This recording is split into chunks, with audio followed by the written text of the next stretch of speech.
புரட்சி தளபதி விஜய் அவர்களை பார்த்த உடனே என்னோட லீடர் டிவிகேயோட லீடரை பார்த்த உடனே நான் சொன்னேன், சார் நீங்க இந்த மாதிரி என்ன அம்பேத்கர்னு சொல்றீங்க, நான் வந்து என்ன வந்து முதல்ல அம்பேத்கர் நீங்க வந்து பார்க்கறதுக்கு பாபா சாஹேப் அம்பேத்கர் மாதிரி இருக்கீங்கன்னு சொன்னதே என்னுடைய சூப்பர் ஸ்டார் ரஜினிகாந்த் அவர்கள் சொன்னாரு அப்படின்றத நான் முதல்லயே சொன்னேன்.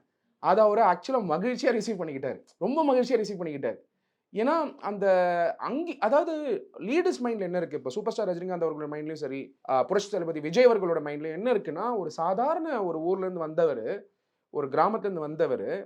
இப்போ சங்கர், நம்ம ஒரு வாட்டி நான் ஏன் சொல்றேன்னா, தமிழக வெற்றி கழகத்துடைய தொண்டர்கள் நிறைய பேர் வந்து நம்ம கிராமத்துல இருந்து வந்து மாடு மேய்ச்சி நெல் போட்டு அங்க ஊர்ல வந்து எல்லாத்தையும் தயார்படுத்தி ஒரு பஸ்ல, கவர்மெண்ட் பஸ்ல போட்டு அதை வந்து நம்ம ஒரு சப்பர்பன்ல இருந்து அதை ரிசீவ் பண்ணிக்கிட்டு ரேஷன் கடையில சாப்பாடு வாங்கி அதை இட்லி போட்டு ஏதோ பண்ணி இன்னி என்னுடைய தாய் தந்தையர் என்னை படிச்சு இவ்வளவு தூரம் வந்திருக்காங்க.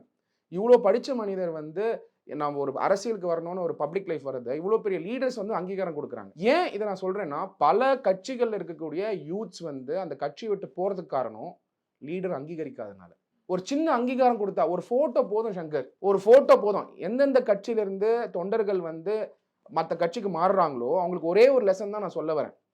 அந்த கட்சியுடைய தலைவர் சத்யகுமாருக்கு புரட்சி தளபதி விஜய் அவர்கள் கொடுத்த அங்கீகாரத்தையும் சூப்பர் ஸ்டார் ரஜினிகாந்த் அவர்கள் கொடுத்த அங்கீகாரத்தையும் கொடுத்தா நீடூடி அவங்களுக்காக வந்து சேவை பண்ணுவாங்க, செயல்படுவாங்க.